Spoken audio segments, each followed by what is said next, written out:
சிலுவையில் இயேசு கொடுத்த மீட்பு, அவர் செஞ்சு முடிச்சது. அந்த மீட்பை கொண்டு நீதிமானாக்கப்படுகிறேன். ஆமென்.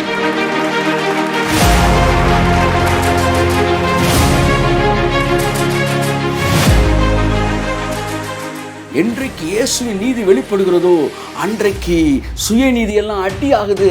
கையத்தட்டு, கையத்தட்டு. ஆமென். அடி ஆகுது.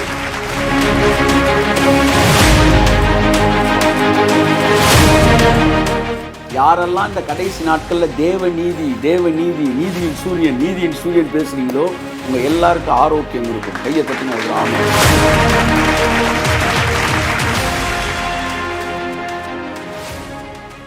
என் அன்புக்குரியவர்களே, நீதியின் சூரியன் உங்கள் வாழ்க்கையிலே இந்த மாதத்திலிருந்து உதிக்க ஆரம்பிக்கிறது.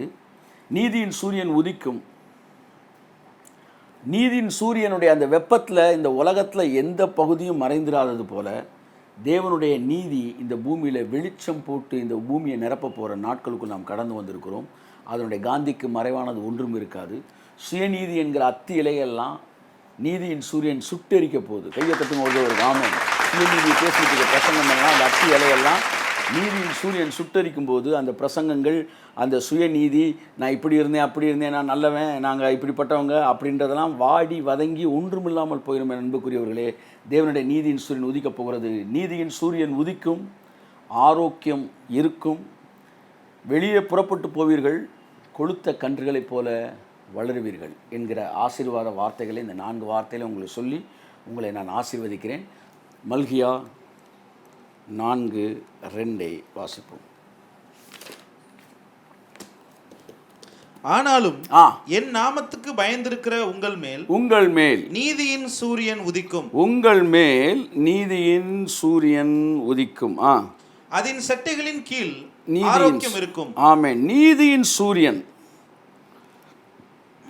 நீதியின் சூரியன் உதிக்கும். அதன் சட்டைகளின் கீழ் ஆரோக்கியம் இருக்கும். கடைசி கால செய்திகளிலே ஒன்று, பழைய ஏற்பாட்டில் பல தீர்க்கதரிசிகள் சொல்லியிருக்கிறாங்க, அந்நாட்களிலே தேவனுடைய நீதி வெளிப்படும், எரிகிற தீவெட்டி போல உங்கள் நீதி என்ன செய்யும், வெளிப்படும் அப்படின்னு சொல்லி லாஸ்ட் டேஸில் நடக்கிற ப்ராஃபஸியில் ஒன்று நான் இன்றைக்கு மறுபடியும் சொல்கிறேன். ஒவ்வொரு வாக்கு தத்துவமும் ஒரு ஜென்ரேட்டர் மாதிரி. என்னைக்கு அந்த வாக்கு தத்துவத்தை நம்ம டிக்ளேர் பண்ணுறோமோ அன்னைக்கு தான் அந்த ஜென்ரேட்டர் ஆன் ஆகுது. ஒரு அல்லேலூயா சொல்லுங்கள். ஸோ எல்லா வாக்கு தத்துவமே நமக்கு ஆமென்றும் ஆமென் என்றும் இருக்குது. 100 வாக்கு தத்துவம் இருக்குன்னா 100 ஜென்ரேட்டர் இருக்குது. இப்போ மல்கியா 4:2 ஜென்ரேட்டர் என்ன செய்கிறோம், ஸ்டார்ட் பண்ணுறோம். ஸ்டார்ட் பண்ணோம் உடனே 4:2 புது புது புது புது வேலை பார்க்க ஆரம்பிக்குது. எல்லா ப்ராமிஸும் நம்ம சொந்தமாக இருக்குது. ஆவியானவர் ஒன்றை டச் பண்ணும்போது அது வைப்ரேட் ஆகுது. பெதஸ்தா குளம் போல தான் எல்லா வாக்கு தத்துவமும்.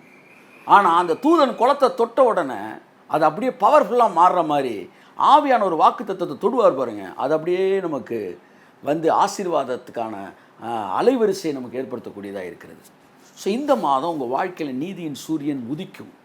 நீதியின் சூரியன் உதிக்கும் என்பது தான் கடைசி கால செய்தி. அதை புரிஞ்சுக்காங்க. இந்த உலகம் முழுவதும் தேவனுடைய நீதி என்கிற சூரியன் என்ன செய்யுமா, உலகம் முழுவதும் தேவ நீதி வந்துருமா. இப்போ தேவ நீதி உதிக்கும் போது மனுஷ நீதியெல்லாம் கருகி போயிடும். அங்கே அதனால தான் சொன்னேன், இன்னும் கொஞ்ச நாளில் பழையதும் நாள்பட்டதும் உருவழிந்து போயிடும். தியாகங்களை பேசுவது வந்து மற்ற விஷயங்களை பேசுறதெல்லாம் இல்லாமல் போயிடும். இயேசு சிலுவையில் என்ன செய்து முடித்தார் என்பது மாத்திரம் இந்த கடைசி காலத்தில் நிலைத்து நிற்கும் என்று சொல்கிறேன். அதுதான் நீதியின் சூரியன். நீதியை சூரியனுக்கு பேசுகிறார் பாருங்க. அப்படின்னா என்ன அர்த்தம், சூரிய வெளிச்சத்தில் வந்து மறையாதது எதுவுமே கிடையாது. ஏன் நீதியை சூரியனுக்கு சொன்னார்னு நான் கொஞ்ச நேரம் உங்கள்கிட்ட பேசுகிறேன். கடைசி நாட்களில் பாவம் பெருகும் அப்படின்றத நிறைய பேரோட பிரசங்கம். என்ன பெருகும், பாவம் பெருகும். எங்கே போனாலும் பாருங்கள் பாவம் பெருகுது, பாவம் பெருகுது, பாவம் பெருகுதுன்னு ஒரு குரூப்பு பாவத்தையே பேசிகிட்டு இருக்கு. ஆனால் ஒரு வசனத்தில் பாதியை தான் படிச்சிருக்கிறான். வசனத்தை ஃபுல்லாக படிக்கணும்ல. பாவம் பெருகின இடத்தில் முடிங்க, கிருபை அதிகமாய் பெருகும். கையை தட்டுங்க. ஆமென். கிருபை அதிகமாய் பெருகும். பெருகும். ஆமென் சொல்லுவோம். அப்போ கடைசி நாட்களில் பாவம் பெருகும் அப்படின்றது எவ்வளோ உண்மையோ, அப்போ கடைசி நாட்களில் பாவம் பெருகின அதே இடத்துல தேவனுடைய கிருபை பெருகும் என்பது அதிக நிச்சயம். அப்போ பெருகிறத நீ பேசுகிற, அதிகமாக பெறுகிறத ஏன் பேச மாட்டேன்ற? கையை தட்டு. ஆமே. மறுபடியும் கேட்குறேன், பெறுகிறத நீ பேசுகிற, அதிகமாக பெறுகிறத நீ ஏன்பா பேச மாட்டேன்ற? அதுதான் அவசரத்தில் பைபிள் வாசிக்கிறதான்னு தெரில. ஒரு போட்டி ஒன்று நடத்தினாயலாம், ஒரு 10 பேருக்கு நடத்தி 10 லட்ச ரூபா அதுக்கு ஜெயிச்சிட்டா பரிசு. என்னென்னா, இந்த 10 பேருக்கும் 10 சீட் இருக்கும். 10 சீட்டில் உட்காந்துருப்பாங்க. மேலே ஒரு சேர் போட்டிருக்கு. இப்போ இந்த 10 பேர் கையிலையும் ஒரே மாதிரி பிரிண்டட் பேப்பரை கொடுப்பாங்க. அந்த பேப்பரில் ஒரு 15 வேலை இருக்கும். அந்த 15 வேலையும் நீ செஞ்சு முடிச்சிட்டின்னா, எவன் ஃபஸ்ட்டு செஞ்சு முடிக்கிறானோ அவனுக்கு 10 லட்ச ரூபா. இப்போ பாருங்கள், எல்லாருக்கு முன்னாடியும் 10 பேர் இருக்கிறேன். 10 பேர் முன்னாடி ஸ்டவ் இருக்கும், பாத்திரம் இருக்கும், எல்லாம் காய்கறி இருக்கும். இப்போ இவன் பேப்பர் எடுத்தோடனே, முதல் எடுத்தோடனே என்ன இருக்கும்? ஸ்டவ்வை பற்ற வைக்கவும், ரெண்டாவது தண்ணீரை 3 கிளாஸ் ஊற்றவும், அடுத்தது கொதிக்க வைக்கவும், அடுத்தது இதை போடவும், அதை போட காய்கறி, கத்திரிக்காய், வெண்டைக்காய், தக்காளி, இதை 3ஐயும் கட் பண்ணி ஒரே விகிதமாக இப்படி எழுதிக்கிட்டே 15 மீட்டர் இருக்குது. 15ஐயும் கையில் கொடுத்துட்டு ஸ்டார்ட்ன பிறகு நீ என்ன செய்யணும்? ஸ்டார்ட் பண்ணணுன்ட்டாங்க. ஸ்டார்ட்ன உடனே எல்லாருக்கும் ஒரே மேட்டர் தான் இருக்கும், எல்லாம் தனித்தனி ஸ்டவ் இருக்கும். ஸ்டார்ட்ன உடனே டக்குன்னு பார்த்தோன்னா, ஒருத்தர் ஸ்டவ்வை பற்ற வைக்கணும், நேராக போய் என்ன செஞ்சேன்? ஸ்டவ்வை பற்ற வைக்கிறான். பற்ற வச்சுட்டு லைட்டரை தேடுறான், பற்ற வைக்கிறான். அடுத்து எரிய ஆரம்பித்த உடனே அடுத்து பார்க்குறான், சட்டி எடுத்து வைத்து தண்ணீரை ஊற்றி கொதிக்க வைக்கணுன்னு சட்டி எடுத்து எல்லாம் செஞ்சுக்கிட்டு இருக்கான். எல்லாம் வேலை பார்க்க ஆரம்பிச்சிட்டான். ஒருத்தர் மட்டும் உட்காந்து படிச்சுக்கிட்டே இருந்தானா. என்ன தான் போட்டிருக்கு? 15 வேலை படித்தா 14 வேலை. அப்படி ஒவ்வொன்றா 15வது வேலை, நீங்கள் புத்திசாலியாக இருந்தால் நீங்கள் நேரடியாக போய் அந்த சேரில் உட்காந்துட்டாலே இந்த 15 வேலையை முடித்தவர்களாக நீங்கள் கருதப்படுவீர்கள். 15வது வேலை இவன் நேராக போய் என்ன செஞ்சிட்டான்? உட்காந்துட்டான். 10 லட்சத்தை கொடுத்துட்டாங்க. இவங்க பிரசங்கம் பண்ணுற அவசரத்தில் அடுத்த அவசரத்தை வாசிக்காமல் கிளம்பிட்டாங்க. இரியா, பிரசங்கத்தை அப்புறம் பண்ணுவோம், அடுத்த அவசரத்தை சேர்த்து வாசி. பாவம் பெருகுது, பாவம் பெருகுது. பாவம் பெருகின இடத்தில் கிருபை பெருகிறது. அப்போ பெருகுவதை பற்றி பேச வேண்டுமா? அதிகமாய் பெருகுவதை பற்றி பேச வேண்டுமா? கடைசி நாட்களிலே கிருபை அதிகமாய் பெருகும். என் அன்புக்குரியவர்களே, ஸோ இந்த கிருபையை தான், இந்த கிருபை பெருகும்ன்றது பார்த்தீங்க, இதுதான் இந்த நீதியின் சூரியன். தேவனுடைய நீதி கடைசி நாட்களிலே இந்த பூமியில் என்ன செய்யப்படும்? மனித நீதி மறைந்து தேவ நீதி வெளிப்படும். சிலுவையிலே இயேசு செய்து முடித்ததினால் என்னுடைய பாவங்கள் மன்னிக்கப்பட்டு என்னுடைய பாவத்துக்கான கரையங்கள் கொடுக்கப்பட்டதினால் நான் இயேசுவின் சாயலை உடையவனாய் இருந்து இன்றைக்கு நீதிமானாய் இருக்கிறேன் என்பதுதான். ஆமேன். அப்போ இந்த கடைசி நாட்களிலே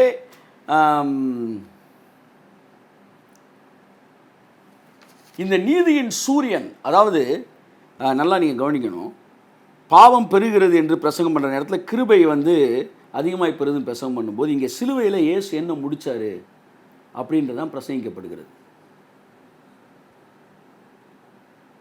அப்போ இந்த இயேசு சிலுவையில் முடித்ததை நீங்கள் புரிந்து கொள்ளும்போது அந்த நீதியின் சூரியன் உதிக்கிறது. அதின் செட்டைகளின் கீழ் என்ன இருக்குமா? ஆரோக்கியம் இருக்கும். அல்லேலூயா சொல்லுங்கள். யாரெல்லாம் இந்த கடைசி நாட்களில் தேவ நீதி, தேவ நீதி, நீதியின் சூரியன், நீதியின் சூரியன் பேசுகிறீங்களோ உங்கள் எல்லாருக்கும் ஆரோக்கியம் இருக்கும். கையை தட்டுங்க. ஆமாம். ஒரு குரூப்பு பாவம் பாவம் பாவம் பேசிகிட்டே இருக்கு. பாவம் பேசுகிற அந்த செட்டை நிழலுக்கு போனீங்கன்னா வியாதி இருக்கும், அங்கே வறுமை இருக்கும், வேதனை இருக்கும். ஆனால் நீதியின் சூரியன் செட்டைக்கு கீழே வந்தீங்கன்னா அங்கே ஆரோக்கியம் இருக்கும். கரங்களை கட்டி கத்தர் சொல்லுவோம். ஆமென், ஆமென், ஆமென், ஆமென், ஆமென், ஆமென், ஆமென்.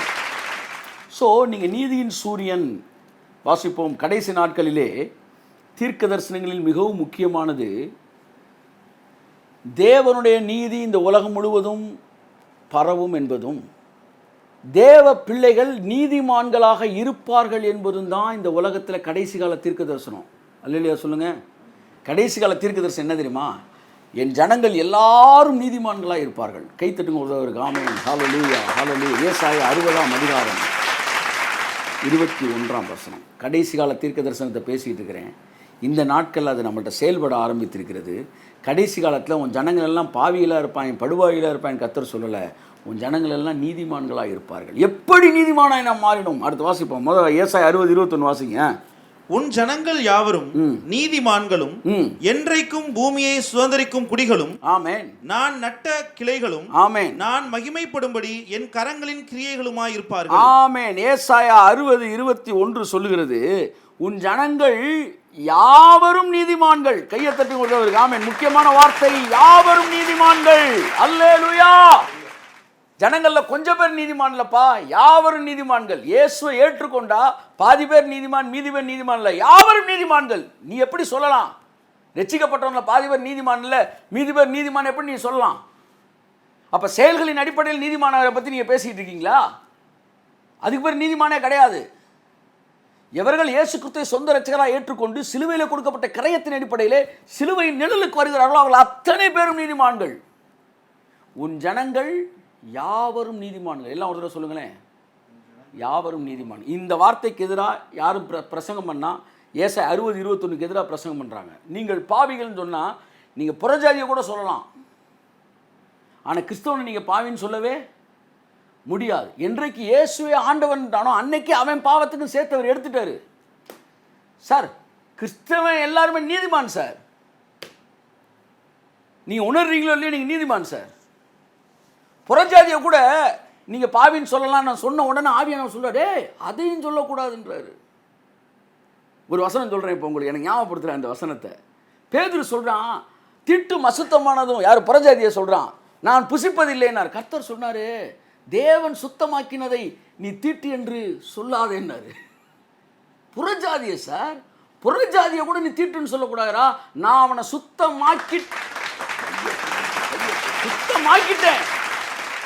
அடுத்த 3 வாரத்துக்கு நீதிமான்கள் அப்படின்ற தலைப்புலாம் பேச போற இயேசு நாமத்தில். உன் ஜனங்கள் யாவரும் நீதிமான்ற உணர்வுல மிகப்பெரிய ஐஸ்வர்யம் இருக்கான். ஆசீர்வாதத்தின் ஐஸ்வர்யம், ஆவிக்குரிய ஐஸ்வர்யம் நிறையா இருக்கான். ஏன்னா அந்த உணர்வு இப்போ வரணும் நமக்கு. நீதிமான்ற உணர்வு வந்துருச்சுன்னா அந்த செட்டைகளின் கீழ், எந்த செட்டை? நீதியின் சூரியன் என்கிற செட்டையின் கீழே, அந்த நீதின்ற செட்டைக்கு கீழே ஆரோக்கியம் வந்துருமா. என்னைக்கு நீ நீதிமான் உணர ஆரம்பிக்கிறியோ அன்னைக்கும் சரீரத்தில் ஆரோக்கியம் வர ஆரம்பிக்கும். என்னைக்கு நீ நீதிமான் உணர ஆரம்பிக்கிறியோ அன்னைக்கும் மூட்டு வலி, இடுப்பு வலி, சரீரத்துக்கு பலவீனம் அத்தனை வெளியேறும் இயேசு நாமத்தினால். அதனால தான் நான் சொல்றேங்க, நீங்க வியாதியில் இருந்தீங்கன்னா ஆண்டவரே வியாதியை சோப்படுத்தும் அப்படின்ற ஜபம் பண்றது நிப்பாட்டிட்டு ஆண்டவரே என் பாவங்களை மன்னிச்சிருக்கிறீங்க, உங்க ரத்தத்தில் என்ன கழுவிருக்கீங்க, நான் நீதிமானா இருக்கேன், உங்களுக்குள்ள நீதிமானா இருக்கேன்னு ஒரு 4 தடவை அதை ஃபீல் பண்ணி சொல்லுங்க. 5ஆவது தடவை உங்க வலி காணாமல் போயிடும். ஏன் தெரியுமா? நீங்க நீதிமான்ற உணர்வு வரும்போது அதன் செட்டைகளின் கீழ் ஆரோக்கியம் இருக்கும். பாவி என்கிற உணர்வு வரும்போது பாவ உணர்வு வரும்போது அங்க வந்து வியாதி வருகிறது. என்றைக்கு நீங்க நீதிமான்கள் உணர்வு வருதோ அன்னைக்கு செட்டையின் கீழ் ஆரோக்கியம் இருக்கும். அதனால தான் தாவீது சொன்னா, என் ஆத்துமாவே கர்த்தரை ஸ்தோத்திரி, என் முழுவதுமே அவர் பரிசுத்த நாமத்தை ஸ்தோத்திரி, என் ஆத்துமாவே கர்த்தரை ஸ்தோத்திரி, கர்த்தர் செய்த சகல உபகாரங்களையும் மறவாதே, அவர் உன் அக்கிரமங்களை எல்லாம் மன்னித்து உன் வியாதிகளை எல்லாம் கையெழுத்து. என்னைக்கு என் அக்கிரமங்கள் மன்னிக்கப்பட்டிருக்கிறது, இயேசுவின் இரத்தத்தில் கழுவப்பட்டிருக்கிறது, நான் நீதிமான் என்பதை நீங்கள் உணர்கிறீர்களோ, உங்கள் அக்கிரமங்களை எல்லாம் மன்னிச்சிட்டாருன்னு சொல்லும் போதே உங்கள் வியாதியை எல்லாம் நீக்கிட்டாருன்றது அடுத்த வரியில் நடந்துருது. இருக்கீங்களா? ராஜ் வினோத் ஆமேன் ஆமேன். சந்தோஷமா அக்கிரமம் மன்னிக்கப்பட்டிருக்கு அப்படின்ற உணர்வு தான் வியாதியை நீக்குது, வெளியே போகுது. அதனால தான் பைபிள் சொல்லுது, நீங்கள் நீதிமான் என்கிற அறிவு தான் ரொம்ப முக்கியமான அறிவு. கடைசி நாட்களில் நீதியின் சூரியன் உதிச்சிருச்சு. ஆமேன். சிலுவையில் நீதியின் சூரியன் உதிச்சிருச்சு. ஆமேன். இனிமேல் நான் நல்லவன், நான் 3 நாளைக்கு கடுங்காப்பி குடிச்சிட்டு ஜோம் பண்ணேன், நான் தியாகி அப்படின்னு சொன்ன 100 வாட்ஸ் பல்பு, 50 வாட்ஸ் பல்பு, இதெல்லாம் இந்த கிராமத்துக்குள்ளே போனீங்கன்னா பஞ்சாயத்து போர்டில் ஒரு பல்பை போட்டிருப்பாங்க பாரு. இவங்களாம் சுயநீதி, நாங்கள் கர்த்தருடைய சமூகத்தில் விடாமல் பாருங்கள் அப்படின்னா எல்லாம் 50 வாட்ஸ் 100 வாட்ஸ் பல்பு. இதெல்லாம் நைட் நேரத்தில் நல்லா இருந்துச்சு. எப்போ? சிலுவைக்கு முன்னாடி. நோவா லைட்டு, இவங்க லைட்டு. நோவா பரவாயில்ல 200 வாட்ஸ் பல்பியா, தானியேல் அவன் 400 வாட்ஸ் பல்பு, இப்படி இருந்தாங்க. ஆனால் காலையில் ஜக்கான்னு சூரியன் உதித்த உடனே இந்த லைட்டு எரியுதா எரியலையானே தெரியல. ஒரு நாள் நான் போயிட்டுருக்கிறேன், இப்போ போஸ்ட்டில் நீங்கள் சூரிய வெளிச்சத்தில் நீங்கள் ஸ்ட்ரீட் லைட் எரியுதா எரியலையான்னு கண்டுபிடிங்க பார்ப்போம். என்றைக்கு இயேசுவின் நீதி வெளிப்படுகிறதோ அன்றைக்கு சுயநீதியெல்லாம் அடி ஆகுது. கையத்தட்டு. ஆமென், அடி ஆகுது. அதான் கர்த்தர் சொன்னாரு, ஸ்திரீகளிடத்தில் பிறந்தவர்களில் யோவான் ஸ்நானனோட பெரிய ஆளே கிடையாது, அவன் தான் இருக்கிறதுலே பவர்ஃபுல் லைட்டுன்ட்டாரு. அவனோட பெரிய ஆள் இல்லை. ஆனாலும் தேவனுடைய ராஜ்யத்தில் எது சிலுவைக்கு அப்புறம் இங்கு பிறக்கிற சிறியவன் யோவான் ஸ்நானனை விட பெரியவன்ட்டார். அப்படின்னா என்ன அர்த்தம்னா, இவன் 1000 வாட்ஸ் பல்பாக இருக்கலாம்யா, ஆனால் புதிய ஏற்பாட்டில் நீதியின் சூரியனுக்கு கீழே இருக்கிறவன் யோவான் ஸ்நானனுடைய பெரியவன். உன் ஜனங்கள் யாவரும் நீதிமான்கள் என்று அழைக்கப்படுவார்கள். கடைசி கால நிறைவேறுதலின் தீர்க்க தரிசன நிறைவேறுதல் ஒன்று. உன் ஜனங்கள் யாவரும் நீதிமான்கள், உன் பிள்ளைகள் யாவரும் கர்த்தரால் போதிக்கப்பட்டிருப்பார்கள். கையை தட்டி கர்த்தர் உன் பிள்ளைகள் உன் பந்தியை சுற்றி ஊழியமான கண்டுகளை போல் இருப்பார்கள். இங்கே நான் சாப்பிட்டுக்கிட்டு இருக்கீங்க, எவ்வளோ தூரத்துனாலும் இப்போ பந்தியில் உட்காந்துருக்கீங்க பாருங்கள். டெக்னாலஜியில் வார்த்தை நிறைவேறுது. அமெரிக்காவில் தான் ஐரோப்பாவில் இருந்தாலும் இப்போ என் பந்தியை சுற்றி உட்காந்துருக்கிறீங்க. நம்ம எல்லாம் ஒரே சாப்பாடு சாப்பிட்டுக்கிட்டு இருக்கிறோம். உன் பிள்ளைகள் உன் பக்கத்திலே வளர்க்கப்படுவார்கள். இதெல்லாம் நம்முடைய வாழ்க்கையில் நிறைவேறக்கூடிய நிறைவேறுகிற தீர்க்க தரிசனங்கள். அதில் ஒன்று தான் உன் ஜனங்கள் யாவரும் நீதிமான்கள். பாவி என்கிற பிரசங்கங்களை இயேசு நாமத்தில் கொஞ்ச நாளில் காணாமல் போயிடும். நீங்கள் தேடினாலும் கிடைக்காது. ஆமாம், ஃபுல்லாக பென்ஷன் கொடுத்து கர்த்தரை உட்கார வச்சுருவார். டோன்ட் வரி, எல்லாம் பென்ஷன் வாங்குகிற ஆளாக மாற்றிடுவார் இன்னும் கொஞ்ச நாளில். நான் ஒரு தீர்க்கதரிசி சார், நான் ஒரு தீர்க்க தரிசனம் சொல்கிறேன் சார். இன்னும் கொஞ்ச நாட்களுக்குள்ளே நீங்கள் பாருங்கள், பழையதும் நாள்பட்டதும் உருவழிந்து போகலைனா நான் ஊழியக்காரனே கிடையாது சார். இந்த செய்திகளெல்லாம் நீ பாவி என்பது சுயநிதியை பற்றி பேசுகிற பிரசங்கள்லாம் தேடி பார்த்தா கூட கிடைக்காது உங்களுக்கு. யூடியூப்பில் கூட நான் சொல்கிறேன், இயேசு நாமத்தில் கூகுள் நிறுவனமே தூக்கி விட்டுருவாங்க இயேசு நாமத்தில். இல்லைன்னா கூகுளை நாங்கள் வாங்குகிறோம் இயேசு நாமத்தில். வாங்கி அவங்கெல்லாம் தூக்குறோம்யா. ராமன் சொல்லுங்க இயேசு நாமத்தில். வர்றவனெல்லாம் பாவி பாவி பாவின்னு சொல்லி அவன் வியாதிப்பட்டுறான். ஆனால் நீதிக்கு கீழே தான் ஆரோக்கியம் இருக்குமா, ஆரோக்கியம் இருக்கும். உன் ஜனங்கள் யாவரும் நீதிமான்கள். எப்படி நீதிமான்கள் ஆனார்கள் வாசிங்க. ரோமர் 3ஆம் அதிகாரம் 24ஆம் வசனம். இலவசமாய் அவருடைய கிருபையினாலே கிறிஸ்து இயேசுவில் உள்ள மீட்பை கொண்டு நீதிமான்களாக்கப்படுகிறார்கள். நீதிமான்களாக்கப்படுகிறீர்கள். எப்படி நீதிமான்களாக்கப்படுகிறீர்கள்? இலவசமாய். கையை தட்டுவது ஆமென், கை தட்டு ஆமென். இலவசமாய், பயங்கரமான வார்த்தை. இலவசமாய். 3 நாள் ஃபாஸ்டிங்ல நீ நீதிமான் ஆகல. ரோமர் 3:24. இலவசமாய் இயேசுவில் உள்ள மீட்பை கொண்டு. கிறிஸ்து சிலுவையில் முடிச்ச எத்தனை வார்த்தை வருது பாருங்க. ஒவ்வொரு வார்த்தையும் தொட்டு தொட்டு வாயில முத்திக்கணும் அப்படின்னு. முதல் வார்த்தை, முத்தம் கொடுக்க வேண்டிய வார்த்தை இலவசம். ரெண்டாவது கிருபை, முத்திக்க இயேசு நாமத்தில், முத்தம் கொடு இயேசு நாமத்தில். இவங்க சொன்ன ஒரு வீணா போன வார்த்தையும் வரல. அம்புட்டும் தங்க கட்டி. ஒன்று இலவசம், அடுத்து கிருபை, அடுத்து இயேசுவில் உள்ள மீட்பு. சிலுவையில் இயேசு கொடுத்த மீட்பு, அவர் செஞ்சு முடிச்சது. அந்த மீட்பை கொண்டு நீதிமானாக்கப்படுகிறேன். ஆமென். அம்புட்டு வார்த்தையும் பாருங்களேன். இது ஃபுல்லாக நியூ கவர்னன்ட் வெக்காபுலரிஸு. டெர்மினாலஜியே மாறுது. பழைய ஏற்பாட்டு டெர்மினாலஜி வேற, புதிய ஏற்பாடு பாருங்கள். இலவசம், கிருபை, இயேசுவில் உள்ள மீட்பு, நீதிமானாக்கப்படுதல். உன் ஜனங்கள் யாவரும் நீதிமான்களாக்கப்படுவார்கள். பைபிள் சொல்லுது. எப்படி நீதிமானாக்கப்படுவார்கள்? புதிய ஏற்பாட்டில் இலவசமாய் நீதிமானாக்கப்படுவார்கள். அப்போ இலவசம்னா யார் யார் வாங்கலாம்? இலவசம்னா எவன் வேணாலும் வாங்கலாம். எப்படி கொடுத்தாரு பாருங்க கர்த்தர். இலவசமாக கொடுக்குறது ஆபத்து இல்லையா? காசுக்கு கொடுக்குறது தான் ஆபத்து. வாங்கிட்டோம்ல அப்படின்னா. இங்கே வாங்கிட்டோம்ல நீ சொல்ல முடியாதுல்ல. அம்பானினாலும் சரி, இல்லை அம்போனி அப்படின்னு ஆனாலும் சரி, நீ இலவசமாக வரும்போது நீ தாழ்மையாக தான் வருவ. அப்போ இலவசமாக கொடுத்து அவனுக்கு தாழ்மையை கற்றுக் கொடுத்து உன்னை ஃப்ரீயாக கொடுக்குறாரு. இப்போ இலவசம்னா நீ ₹1 கூட கொடுக்க வேண்டிய அவசியம் இல்லை. Not even ₹1 to be paid. அப்பேற்பட்ட ஒரு நீதிமானாக்கப்படுவது என்பதே புதிய ஏற்பாட்டில் என்னன்னா இலவசமான ஒரு விஷயம். ரோமர் 5ஆம் அதிகாரம் 1ஆம் வசனம் வாசிங்களேன். 5:1. நீதிமான் என்கிற அறிவை இப்போ பேசுகிறேன். அடுத்து ஒரு 10 நிமிஷத்தில் சார் நீங்கள் சொல்கிறீங்க சார், ஆனால் என்னால் உணர முடியல சார் அப்படின்னு சொன்னீங்கன்னா அடுத்து நீதிமான்ற உணர்வுக்கு உங்களை நான் கொண்டு போகிறேன். எப்படின்ற பேசுவோம். வாசிங்க. இவ்விதமாக நாம் விசுவாசத்தினாலே நீதிமான்கள் ஆக்கப்பட்டிருக்கிறபடியால். நீதிமான்கள் ஆக்கப்பட்டு இருக்கிறபடியால். பிரித்து எழுதுக. இங்கே தான் யூஸ் ஆகுது, ஸ்கூலில் படித்தது. நீதிமானாக்கப்பட்டிருக்கிற நீதிமான ஓடக்கூடாது. நீதிமான்கள் ஆக்கப்பட்டு இருக்கிறபடியால். என்ன டென்ஸ் வந்து have been living ன்றாங்கல்ல, ப்ரெசன்ட் பர்ஃபெக்ட் கண்டினியூஸ் டென்ஸா? ஆமாம், நான் நீதிமான் ஆயிட்டேன், அப்படியே ஆனதிலே இருக்கிறேன். நீதிமான் ஆக்கப்பட்டு இருக்கிறபடியால். எத்தனை வார்த்தை வருது பாருங்க. நீதிமான் ஆக்கப்பட்டு முடிஞ்சிருச்சா? இருக்கிறபடியால் கண்டினியூஸ் ஆகுது.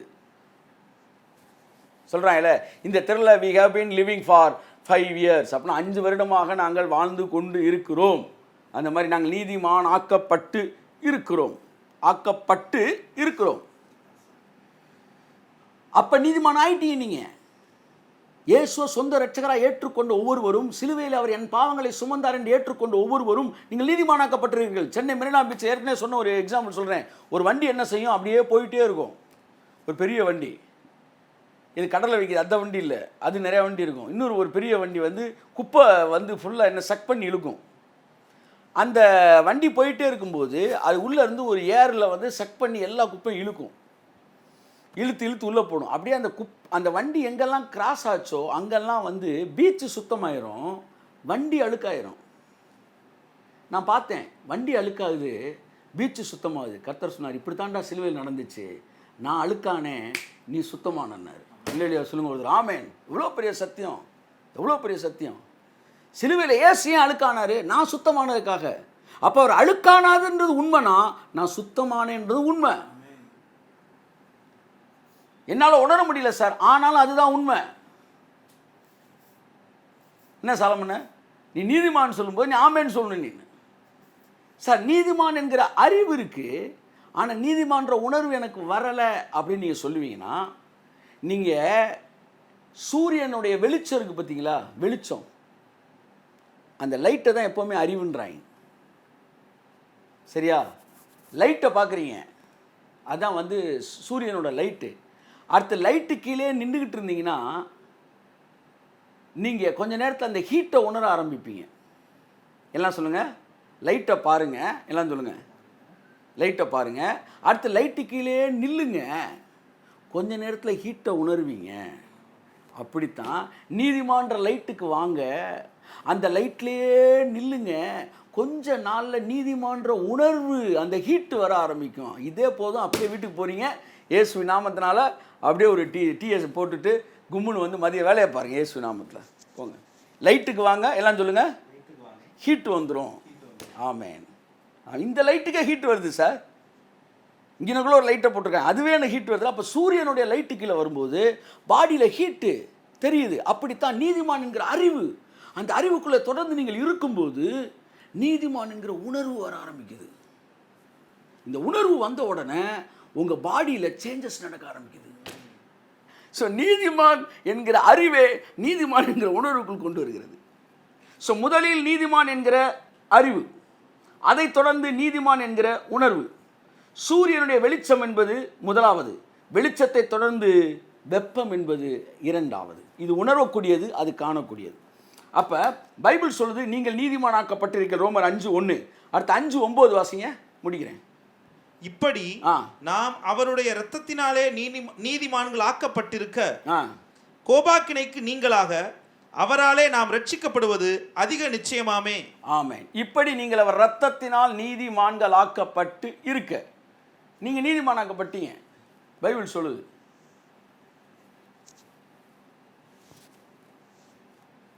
ஒன்று கொரிந்தியர், கொரிந்து பட்டணத்தில், கொரிந்து பட்டணம் என்பது வேத வல்லுநர்கள் சொல்கிறாங்க உலகத்திலே ரொம்ப மோசமானது. ஹாலிவுட்டு வந்து சில நாடுகள் வந்து இந்த இப்போ சுனாமி கூட சில நாடுகளுக்கு வந்துச்சு, அந்த நாடுகள் பேங்காக்கு இந்த மாதிரிலாம் சொல்கிறாங்கல்ல, சில நாடுகள்லாம் வந்து சில பகுதியெல்லாம் ரொம்ப மோசமாக. அந்த மாதிரி கொரிந்து சபை மோசமானதான்.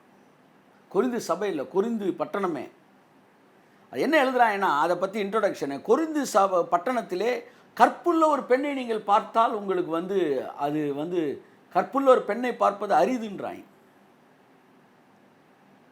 அங்கே இருக்கிற நூலகங்களில் இன்றைய நாளை விட மோசமான விஷயங்கள் தான் அங்கே இருந்துச்சு அப்படின்றாங்க. அதனால கொரிந்தியர் எழுதுனா ஒருவன் தன் தகப்பனுடைய மனைவி வைத்திருக்கிறானே இது புறஜாதிகளுக்குள் சொல்லப்படாத விபச்சாரமாக இருக்கிறதுன்னு எழுதுறாருல. இது எல்லாமே வந்து மோசமான ஒரு சூழ்நிலையில் இருந்து இவங்க ரட்சிக்கப்பட்டிருக்கிறாங்க.